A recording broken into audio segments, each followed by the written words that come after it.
আসসালামু আলাইকুম ওয়া রাহমাতুল্লাহি ওয়া বারাকাতুহু নাহমাদুহু ওয়া নুসাল্লি আলা রাসূলিহিল কারীম আম্মা বা'দ। সম্মানিত দর্শক শ্রোতা, কাছে দূরে, দেশে কিংবা প্রবাসে যে যেখানে বসে আমাদের দেখছেন শুনছেন, সবাইকে জানাই শুকরিয়া ও স্বাগত। আশা করছি মহান আল্লাহর রহমতে আপনারা সবাই ভালো আছেন। প্রিয় দর্শক, আপনারা জানেন যে এই অনুষ্ঠানে প্রতিদিন কোরআন সুন্নাহর আলোকে ইসলামের বিভিন্ন গুরুত্বপূর্ণ বিষয় নিয়ে আলোচনা করা হয়ে থাকে। সেই ধারাবাহিকতায় আজও আমরা একটি গুরুত্বপূর্ণ বিষয় সামনে রেখে দেশের একজন প্রখ্যাত ইসলামী চিন্তাবিদকে আমরা নিয়ে এসেছি। আজ আমাদের সঙ্গে যোগ দিয়েছেন টঙ্গী গাজীপুরের আন-নূর জামে মসজিদের সম্মানিত খতিব শাইখ আলী হাসান তাইয়্যিব। আসসালামু আলাইকুম ওয়া রাহমাতুল্লাহি ওয়া বারাকাতুহু। ওয়া আলাইকুম আসসালাম ওয়া রাহমাতুল্লাহি ওয়া বারাকাতুহু।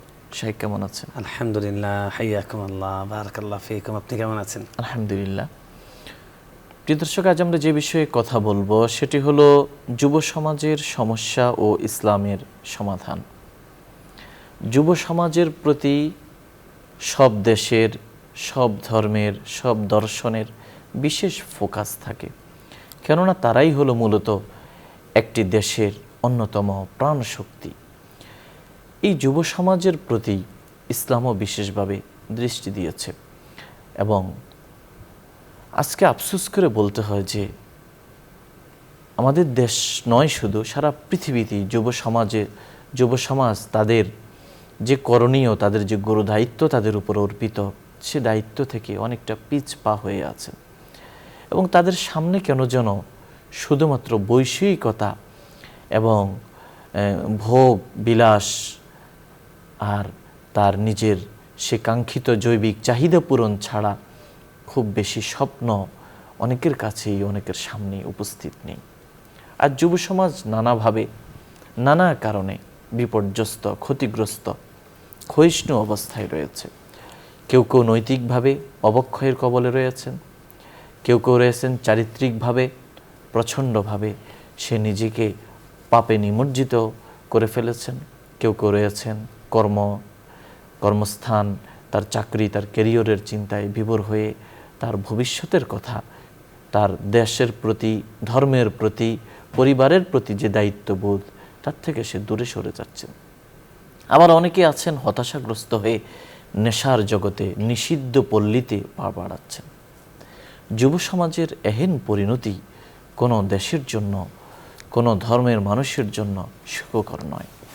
নবী করিম সাল্লাল্লাহু আলাইহি ওয়াসাল্লাম যুব সমাজের সংকট নিয়ে কথা বলেছেন, তাদের করণীয় তিনি ঠিক করে দিয়েছেন এবং ইসলাম এই বিষয়ে নানাভাবে যুব সমাজের প্রতি সাজেস্ট করেছে, তাদেরকে ভালো কাজের প্রতি উদ্বুদ্ধ করেছে, মন্দ কাজ থেকে বিরত থাকার জন্য নানা ধরনের ফর্মুলা এবং ইসলামী শরীয়তের বিধিবিধান নিয়ে এসেছে।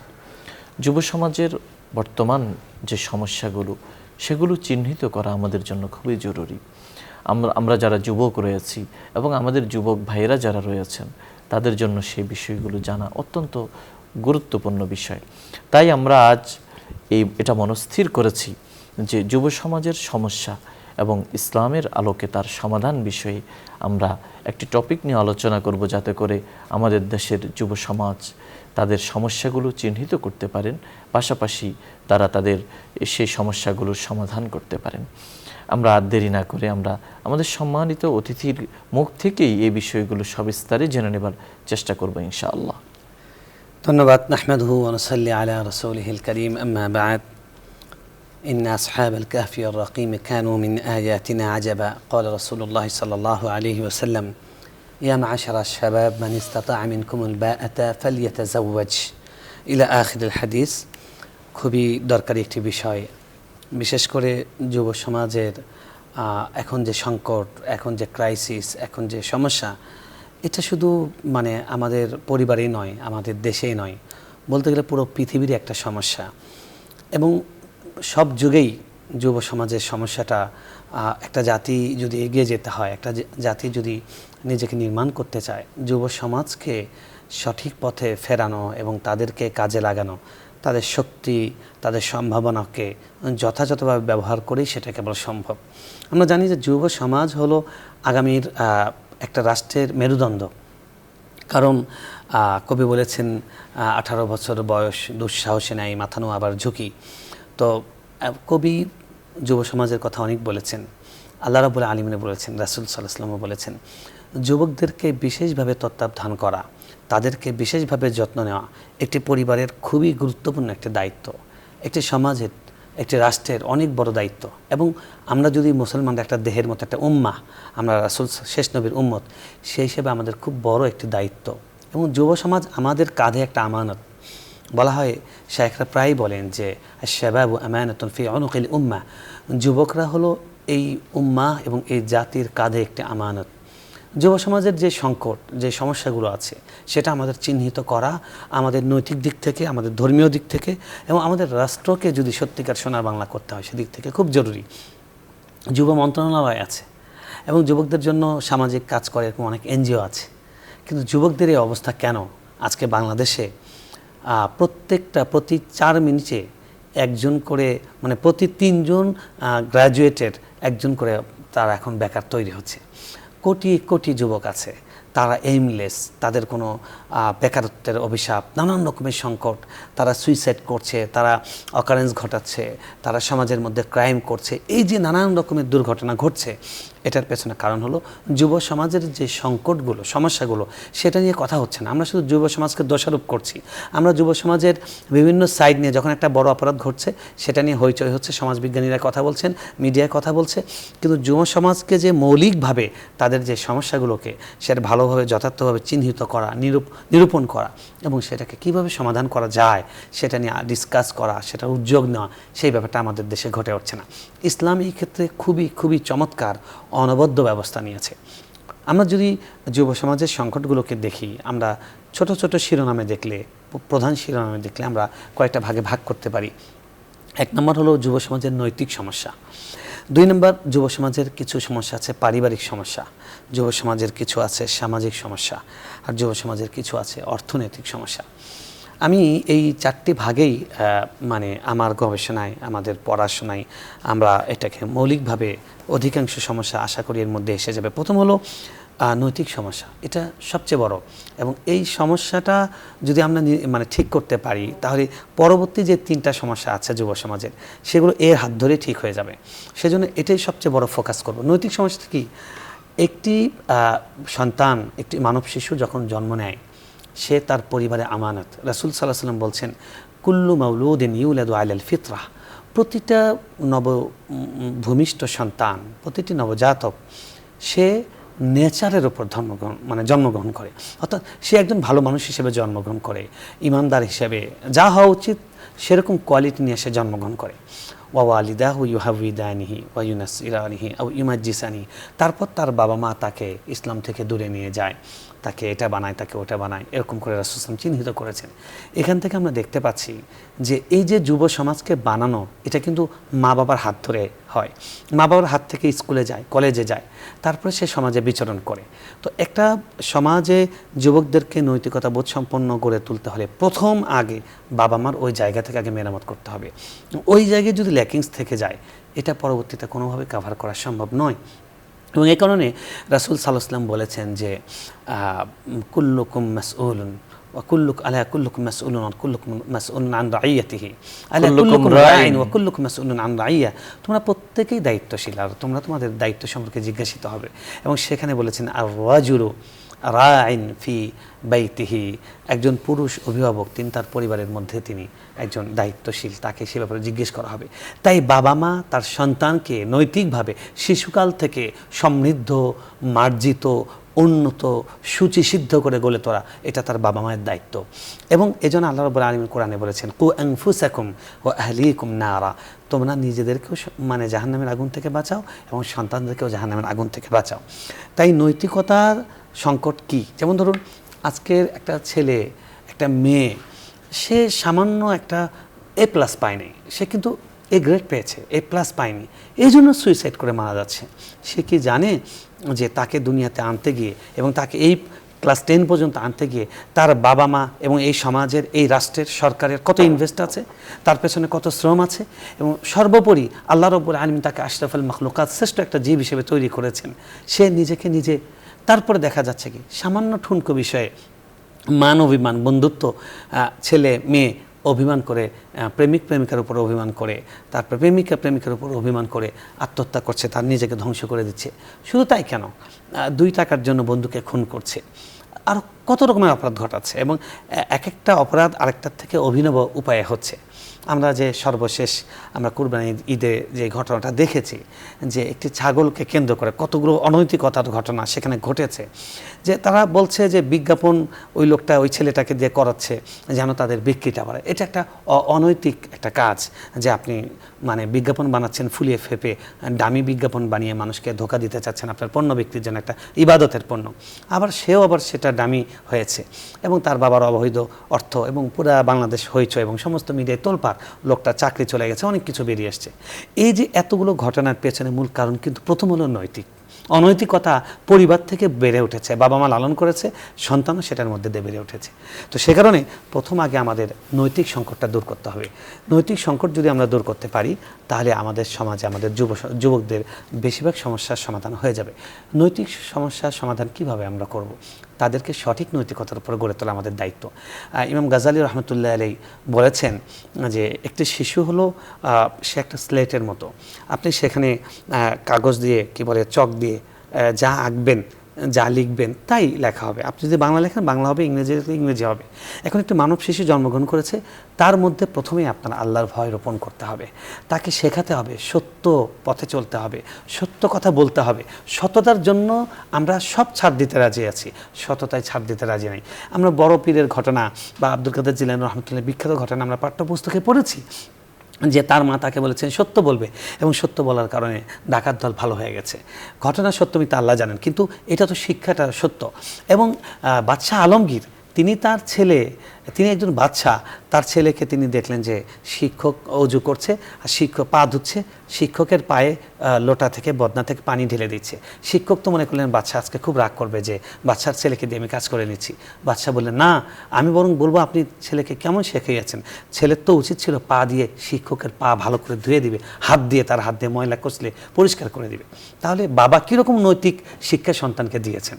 এবং আমাদের ইসলামের যারা মানে মূল ব্যক্তি আছেন, মনীষী আছেন, তারা বারবার করে তারা বলেন যে শিক্ষার থেকে দীক্ষার গুরুত্ব বেশি, অর্থাৎ শিক্ষার আগে আদব শেখাতে হবে। তাআল্লামনাল আদাব সুম্মা তাআল্লামনাল ইলম। আমরা প্রথমে আগে আদব শিখেছি, তারপরে জ্ঞান শিখেছি। আজকে তো আমাদের A+ বাড়ছে, শিক্ষিতের হার বাড়ছে, কিন্তু একটা 12 বছরের 15 বছরের বাচ্চা, সে রিক্সাওয়ালা, একজন তার দাদার বয়সে একটা রিক্সাওয়ালার গায়ে হাত তুলে দেয়। একটা মেয়ে, আমরা দেখি যে কয়েকদিন আগে একটা মেয়ে কি হয়েছে, সে বাবার বয়সে একটা পুরুষ লোককে, একজন রিক্সা চালককে জুতো দিয়ে পেটাচ্ছে, এবং লোকজন বাধা দিচ্ছে, তাদেরকে সে গালাগাল করছে। এরকম কেন ঘটছে? এখন অসুস্থ একটা প্রজন্ম, একটা যুব প্রজন্ম তৈরি হয়েছে, কারণ তাদেরকে সব শেখানো হয়েছে, নৈতিকতা শেখানো হয়নি। বাবা মা মনে করছে যে সন্তানকে ভালো স্কুলে দেয়া, আর ভালো পোশাক দেওয়া, ভালো খাবার দেওয়া, এটাই বোধ হয় তাদের দায়িত্ব। না, বরং তাদের এটার আগে সবচেয়ে বড় দায়িত্ব তাদেরকে নৈতিকতা শিক্ষা দেওয়া। এজন্য নৈতিক সংকট যেটা, সেই সংকটগুলো দূর করার জন্য নৈতিকতা শিক্ষাটা খুব জরুরি। 2 নম্বর, পারিবারিক কিছু সংকট আছে। পারিবারিক সংকটগুলো কি আপনি দেখেন, নৈতিক যে সমস্যার কথা আপনি বলছেন, তার মাঝে একটি বিষয় যদি আমরা স্পষ্ট করেই বলি, যে আজ যুব সমাজের একটি শ্রেণী মনে করছে তার জীবনটা বোধহয় জৈবিক চাহিদা পূরণের জন্য, মানে ভালো একটা গার্লফ্রেন্ড, ভালো কিছু ফেসবুক স্ট্যাটাস, ভালো কিছু ফলোয়ার, সমাজে নিজেকে খুব জাহির করা, এটাই। এরপরে আর আগে মনে জীবনের কিছু নেই। আমার কিছু গার্লফ্রেন্ড থাকা কিংবা বয়ফ্রেন্ড থাকা, এই বিষয়গুলোই মনে হয় যেন জীবনের সারাংশ। আপনি দেখুন যে একটা ছেলে, তার বাবা হসপিটালে, সে হসপিটালে বাবার কাছে যাওয়ার সময় নেই, সে বন্ধুদের সঙ্গে সে আড্ডা দিচ্ছে। এটা কিভাবে সম্ভব? এবং এমন ঘটনা ঘটছে যে যুবকরা তার বাবা মাকে বৃদ্ধাশ্রমে রেখে আসছে। এটা কিভাবে সম্ভব? তাকে যুবক করতে গিয়ে তো এই বাবা মা আজকে এই জায়গায় গিয়েছেন, যে তিনি নিজের খাবার নিজে খেতে পারেন না, তিনি নিজে ঠিকমতো চলতে পারেন না, তাকে বানাতে গিয়েই তো এরকম হয়েছে। আর সে তার নিজের ভালোর জন্য, তার স্ত্রীকে খুশি করার জন্য তার বাবা মাকে সে বৃদ্ধাশ্রমে রেখে আসে। তো আমি যেটা বলছিলাম যে নৈতিক শিক্ষা, বাবা মা তাকে ছোটোবেলায় সেই নৈতিক শিক্ষা দিতে ত্রুটি করেছেন। আমরা ধানমন্ডিতে দেখেছি যে একজন সরকারি বড় কর্মকর্তা, তার মেয়ে তার বয়ফ্রেন্ডের সাথে তারা বাসায় ছিল, দুর্ঘটনা ঘটেছে এবং মেয়েটা মারা গেছে, সেটা নিয়ে খুবই তোলপাড় হয়েছে, খুব বীভৎস যৌনতা মাধ্যমে উদযাপন করেছে ছেলে, তারপরে মেয়েটা মারা গেছে, সেটা সারা দেশকে তোলপাড় করেছে। এরকম কত উদাহরণ দেব আমরা, অসংখ্য উদাহরণ আছে। এবং আমরা দেখছি যে সমাজে যারা নৈতিকভাবে দেউলিয়া তাদেরকে মডেল হিসেবে উপস্থাপন করা হচ্ছে। আপনি দেখুন, একজন নারী তিনি তার পরিবারের তার স্বামীকে, এই সন্তানের বাবাকে, সেটা নিশ্চিত না, সে মিডিয়ার কাছে এসে বলছে যে বিশ্বাস করেন এই বাচ্চাটার বাবা অমুক। এই পর্যায়ে একটা সমাজ, এতটা দেউলিয়া নৈতিকভাবে একটা সমাজ কিভাবে হতে পারে? আর আমরা কতটা নিচে চলে গেছি যে আমরা এই জিনিসগুলো খুব মজা নিই।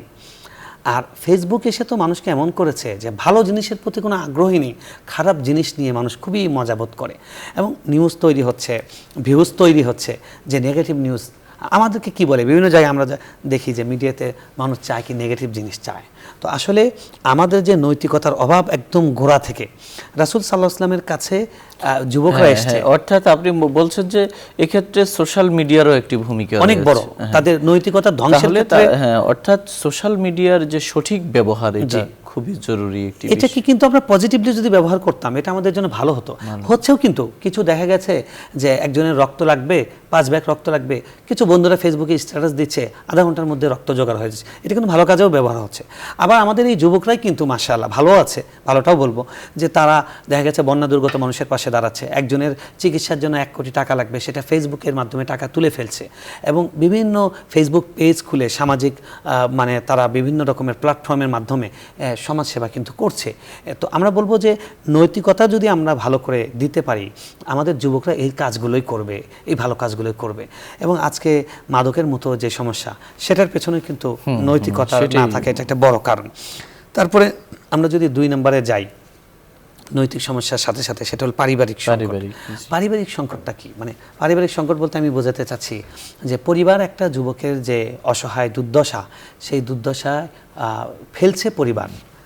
একটা ছেলে, তার এই মুহূর্তে বিবাহ করা ফরজ, সে যে কোনো মূল্যে চিন্তা করছে যে এখন যদি সে বিবাহ করতে না পারে, সে হারাম কাজের দিকে ধাবিত হবে, সে খারাপ জায়গায় যেতে হবে, তাকে ব্যভিচার করতে হবে। তারপরে শুধুমাত্র বাবা মা সামাজিক স্ট্যাটাস মিলছে না, এই জন্য তাকে 4 বছর 5 বছর 6 বছর 10 বছর ধরে ঘুরাচ্ছে, বিয়ে দেয় না, বিয়ে করতে দেয় না। অথচ ছেলে মেয়েরা তারা নিজেরা পছন্দ করে বাবা মাকে না বলে বিয়ে করছে, সেখানে বাবা মাদের অনেক বিবাহ বহির্ভূত সম্পর্ক করছে, সেগুলো নিয়েও কোনো এত কষ্ট নেই তাদের, এত দুঃখ নেই।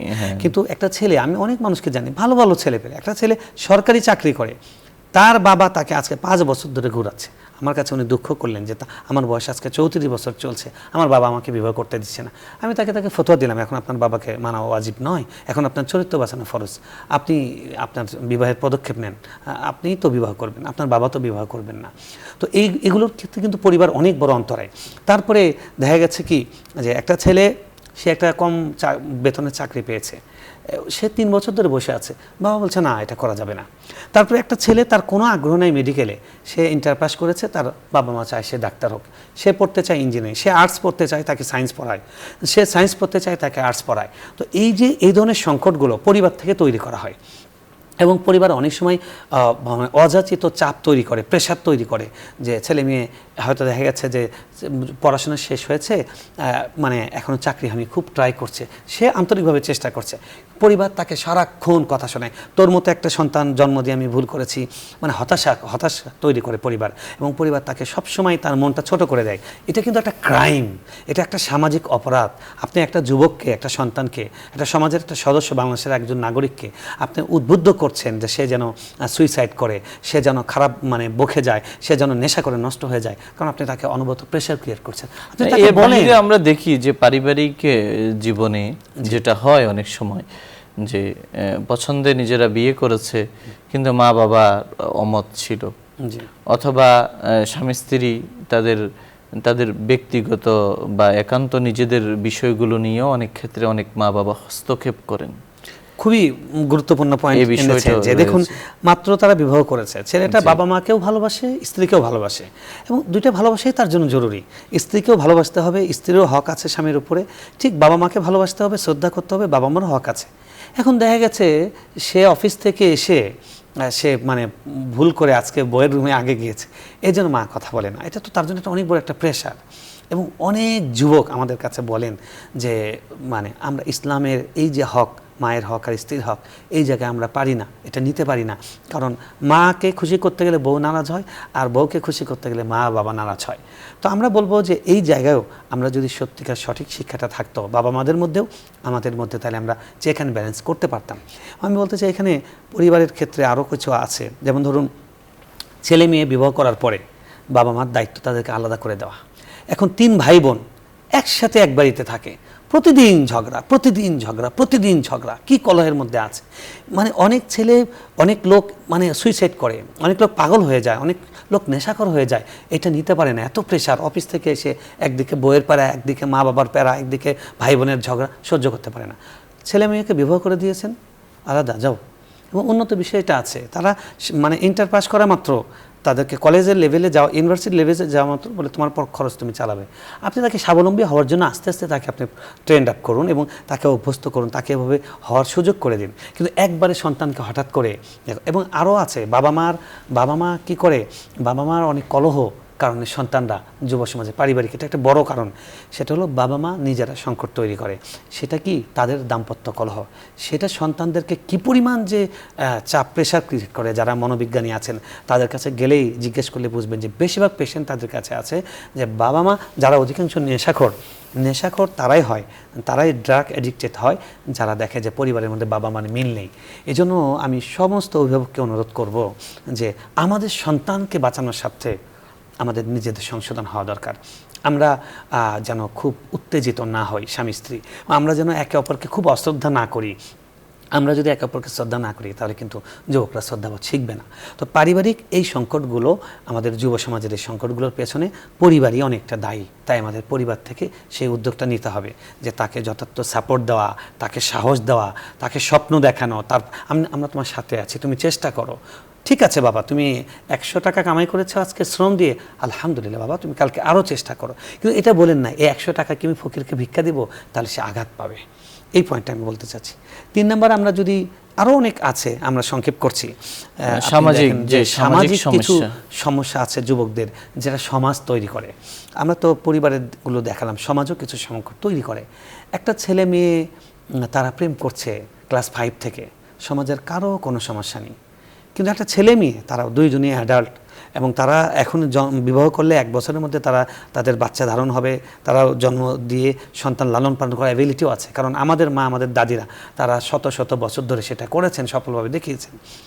আর এখন এত উন্নত চিকিৎসা ব্যবস্থা, তারপরে জন্ম নিয়ন্ত্রণ পদ্ধতি, তারপরে গর্ভধারণ, তারপরে গর্ভকালীন সময়ের যত্ন পরিচর্যা, এবং সন্তান প্রসবকালীন, প্রসবোত্তর অনেক সেবা আছে আমাদের রাষ্ট্রে, অনেক স্বাস্থ্য সেবা, সুন্দর চমৎকার ব্যবস্থা আছে। সেখানে তাদেরকে অন্তরায় সৃষ্টি করা হচ্ছে যে সব করতে পারবা, ইল্লা নিকাহ, বিবাহ শুধু করতে পারবে না। সমাজের এই যুবকদের উপরে সবচেয়ে বড় জুলুম আজকে সেটা হলো যে তাদেরকে যথাসময়ে বিবাহ করতে না দেওয়া। আজকে ছেলেমেয়েরা অসংখ্য, ইউনিভার্সিটির প্রায় 80 থেকে 90% ছেলে মেয়ে তারা এই মুহূর্তে বিবাহ ফরজ, তারা বিবাহ করতে চায়। এবং আমি বলি কি, এবং ফরজের যে কথাটা আপনি বলছেন যে অনেক এই যুবক শ্রেণী তারা বিবাহ না করার কারণে এমন হচ্ছে যে তারা নিশ্চিতভাবে পাপে জড়িয়ে পড়ছে। পাপ শুধু না, সমাজ, পরিবার, রাষ্ট্র ইমান বিধ্বংসী কাজ সে সকাল বিকাল করছে, একটা দুটা না। এবং আজকে সুইসাইডের ঘটনা বলেন, আপনার ছিনতাইয়ের ঘটনা বলেন, খুনের ঘটনা বলেন, তারপর রাহাজানির ঘটনা বলেন, রেপ, এর অধিকাংশই হলো এই সোর্স থেকে আসছে। আপনি যদি শুধু যুব সমাজকে সংশোধন করতে পারেন, নৈতিকভাবে বলিয়ান করতে পারেন, পরিবার থেকে সাপোর্ট দিতে পারেন, সমাজ তার পাশে দাঁড়াতে পারে, তাহলে হয়ে যায়। দেখুন রাসূল সাল্লাল্লাহু আলাইহি ওয়াসাল্লামের কাছে এসে এক যুবক এসে বললেন যে ইয়া রাসূলুল্লাহ সাল্লাল্লাহু আলাইহি ওয়াসাল্লাম, আপনি আমাকে ব্যভিচার করার অনুমতি দিবেন, আমি জেনা করতে চাই। আমাদের কারো কাছে যদি বলতো, আমরা থাপ্পড় দিয়ে বলতাম তোর মতো বদমাইশ, তোর মতো বেয়াদব আমি কোনোদিন দেখিনি, এরকম কাজের অনুমতি চাই। কিন্তু রাসূল সাল্লাল্লাহু আলাইহি ওয়াসাল্লাম, সুবহানাল্লাহ, মানবতার শ্রেষ্ঠতম শিক্ষক, তিনি বলছেন যে বাবা এদিকে আসো, এই কাজটা তুমি করবে একজন নারীর সঙ্গে না, হ্যাঁ তোমার মার সাথে যদি এই কাজটা কেউ করতে চায়, আস্তাগফিরুল্লাহ, কি বলেন, আপনার জন্য আমার জীবন উৎসর্গ হোক, কখনো এটা আমি মেনে নেব না। তোমার ফুপুর সাথে, তোমার খালার সাথে, তোমার মেয়ের সাথে, হ্যাঁ তোমার বোনের সাথে, এরকম করে বললেন। 4-5টা উদাহরণ দেওয়ার পরে লোকটার মাথা খুলে গেল, না ঠিকই তো, এই কাজটা তো খুব জঘন্য, আমি বিবাহ ছাড়া একজন নারীর সাথে ফিজিক্যাল রিলেশন করব, এটা তো আসলে একটা জঘন্য। তারপরে রাসূল সাল্লাল্লাহু আলাইহি ওয়াসাল্লাম তার অন্তরে বুকে হাত দিলেন, দিয়ে আল্লাহর কাছে দোয়া করলেন, আল্লাহ এই যুবকের অন্তরকে পবিত্র করে দাও। ওই যুবক বলেছেন যে তারপর থেকে মৃত্যু পর্যন্ত কখনো আমার মনে খারাপ চিন্তা আসেনি। তো এই যে একটা যুবক খারাপ মানসিকতা নিয়ে আসছে, একজন সমাজপতি হিসাবে, একজন রাষ্ট্রপ্রধান হিসাবে, একজন বাবা হিসাবে, একজন নবী হিসাবে তিনি তাকে যে সাপোর্টটা দিয়েছেন, আমরা যুবকদেরকে কি তাদের নৈতিক অবক্ষয়ের সময়, তাদের ক্রাইসিসের সময় আমাদের পরিবার, আমাদের সমাজ, আমাদের রাষ্ট্রকে তাদেরকে সেই সাপোর্ট দেয়? আমরা সেই সাপোর্টটা তাদেরকে দেই না। সুতরাং এই সাপোর্টটা দেওয়া সমাজের সবচেয়ে বড় সামাজিক যে সমস্যার কথা বলছেন, সেক্ষেত্রে আমরা দেখি যে অনেক সময় অনেক পরিবারে এমন ঘটনাও ঘটতেছে যে কোনো কারণে নারীর ডিভোর্স হয়ে গেছে, জি। তাকে বিয়ে করতে চায় না। এটা একটা বড় সমস্যা। আরেকটি হলো যে বিধবা হয়ে গেছেন, তার স্বামী মারা গেছে, তাকেও আমরা বিবাহ করতে চাই না। অথচ ইসলামে কিন্তু এগুলোর প্রতি উদ্বুদ্ধ করা আছে। পাশাপাশি আরব দেশগুলোর যে প্র্যাকটিস, সেগুলোতে তো সেটা এটা সবসময় মানবতার মধ্যে ছিল। এটা আমাদের মধ্যে, আমাদের একদম একেবারেই এখানে খুব আমাদের এই অঞ্চলে কেন যেন এটা এই অঞ্চলে এটা এসছে হলো মানে মুসলমানদের যে মোগল শাসন শেষ হওয়ার পরে আমাদের যে আর্য এবং পৌত্তলিক স্থিত যে মানে আমাদের সভ্যতা সংস্কৃতি, তাদের কাছ থেকে এটা এসছে। মুসলমানদের মধ্যে কখনো এটা ছিল না। এবং খুবই জঘন্য যে আপনি একটা মহিলার বিবাহ হয়েছে, দেখা গেছে কি কিছুই নয়, 7 মাস 3 মাস 2 মাস পরে স্বামী মারা গেছে, এরকম আছে, কিংবা স্বামী অসুস্থ, হ্যাঁ, এই কারণে ডিভোর্স হয়েছে। কিন্তু তিনি যেন কোনো অপরাধ করে ফেলেছেন, এই বোনটা, এই ছেলেটা যেন কোনো অপরাধ করে ফেলেছে যে না তার সঙ্গে। এটার কারণ হলো আমাদের মানসিকতা, আমাদের সামাজিকভাবে আমাদের এটাকে খুব খারাপ চোখে দেখা হয়। এই যে যুবকরা ধ্বংস হচ্ছে, এটার জন্য সমাজ দায়ী। এবং আমি সামাজিক সংকটের মধ্যে আমি এটাও বলবো যে যুবকরা, আমরা যুবকদেরকে মূল্যায়ন করি কি দিয়ে? এই সমাজ যুবকদেরকে মূল্যায়ন করে অর্থ দিয়ে, নৈতিকতা দিয়ে নয়। রাসূল সাল্লাল্লাহু আলাইহি ওয়াসাল্লাম বলছেন ওয়াশাবুন নাশা ফি ইবাদাতিল্লাহ, যেই যুবক আল্লাহর ইবাদতে বেড়ে ওঠে সেই যুবককে আল্লাহ তাআলা আরশের নিচে ছায়া দিবেন। এবং শ্রেষ্ঠ কাল হলো যৌবনকাল।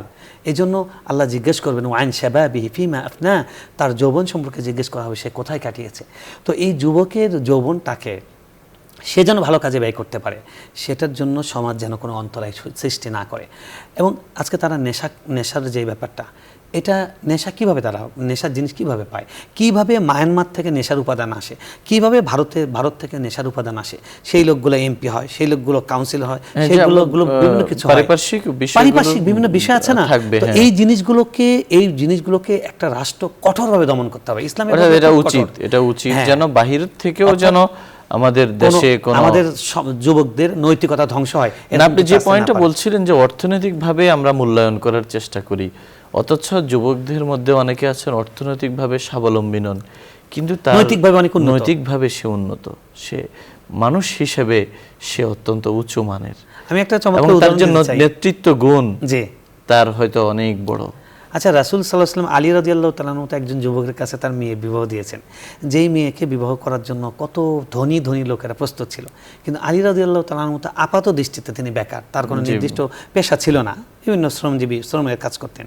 রাসূল সাল্লাল্লাহু তাকে বললেন যে তোমার একটা বর্মা আছে, কিছুই নাই, তো যাই হোক একটা হাদিয়া দিলেন, দিয়ে সেটা বিক্রি করে সেটা মহারণা দিয়ে বিয়ে দিলেন। অথচ এই দম্পতি কত সুখী দম্পতি, এবং রাসূল সুসংবাদ দিয়েছেন। তিনি কি দিয়ে দেখে দিয়েছেন? আলী রাদিয়াল্লাহু তাআলা কর্মঠ। এখন আমরা যুবকদের যে কর্মস্পৃহা, কর্মঠ, সেটাকে মূল্যায়ন না করে তার স্মার্টনেস দেখি আমরা, তাও তথাকথিত স্মার্ট, সেটা কি তার পোশাক, তার বাহ্যিক বেশভূষা, সেটাকে আমরা মূল্যায়ন করছি।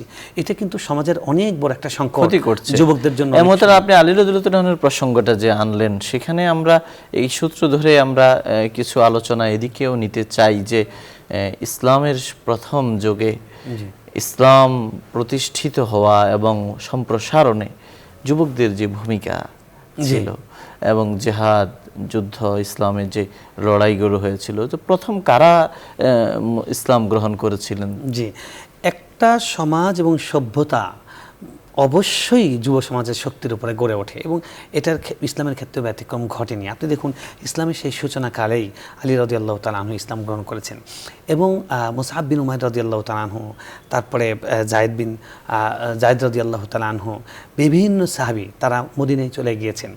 মদিনায় গিয়ে তারা দাওয়াত দিয়েছেন। সব যুবক, বেলাল রাদিয়াল্লাহু তাআলা আনহু যুবকরা ইসলামের জন্য কি এফোর্ট দিয়েছেন। আল্লাহ নবী সাল্লাল্লাহু আলাইহি ওয়াসাল্লামের সাথে উহুদ যুদ্ধে জীবন দিয়েছেন, জীবন বাজি রেখে লড়াই করেছেন। করেছেন এবং জীবন হাসতে হাসতে জীবন কুরবানি করেছেন। তাদের ত্যাগের মাধ্যমেই পৃথিবীর সবচেয়ে সফল এবং নিখুঁত একটি রাষ্ট্র, কল্যাণ রাষ্ট্র গড়ে উঠেছিল মদিনার সেই স্টেট। তো এটা হয়েছিল কিন্তু যুবকদের রক্ত, ত্যাগ, শ্রমের ভিত্তিতে। এবং তারা তাদের রাসূল বলছেন না যে আমি এই যুবককে দেখতাম যে মক্কায় তার থেকে সুন্দর, সে রাস্তা দিয়ে গেলে ঘর থেকে মানুষ বলতে পারতো যে এটা অমুক যুবক যাচ্ছে, তার পোশাক এত সুন্দর ছিল, তার স্মার্টনেস ছিল এবং এত সুন্দর সুগন্ধি পড়তেন। আর সেই যুবক আজকে শহীদ হয়েছেন, তার যদি মাথা ঢাকে তাহলে কাফনের কাপড় সংকট, মাথা ঢাকলে পা খুলে যায়, পা ঢাকলে মাথা খুলে যায়।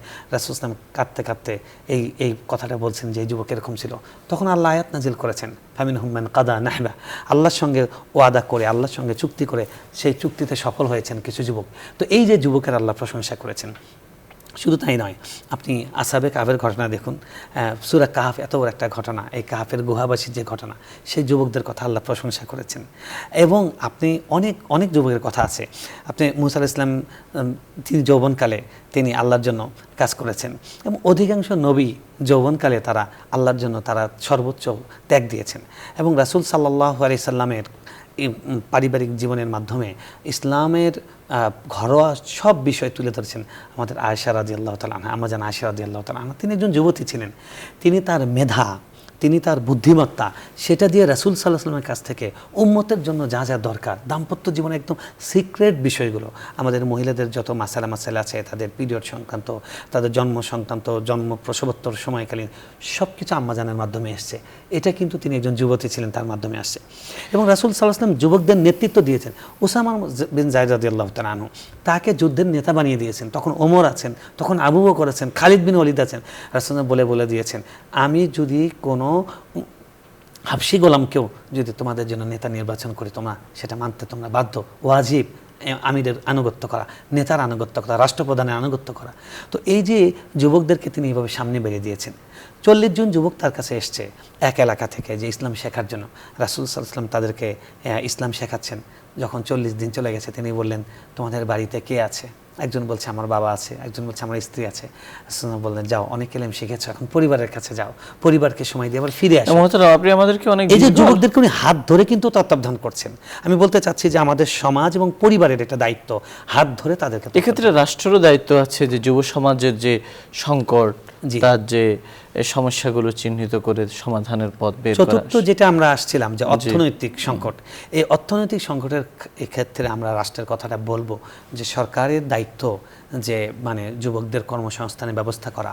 এবং সরকার বারবার বলছেন, সরকার প্রধান বলছেন আমাদের দায়িত্ব আছে, আমাদের সবাই চাকরি করতে চায়, সবাই সরকারি চাকরি করতে চায়। এটা তো খুব মানে একটা আমাদের মানসিকতার পরিবর্তন, মানসিকতার ব্যাপক পরিবর্তন। যে আমরা সর্বশেষ আপনার কাছে একটি খুব সংক্ষিপ্ত, আমাদের হাতে সময় নেই, একটি প্রশ্ন করব, সেটা হলো জান্নাতি যুবক কারা?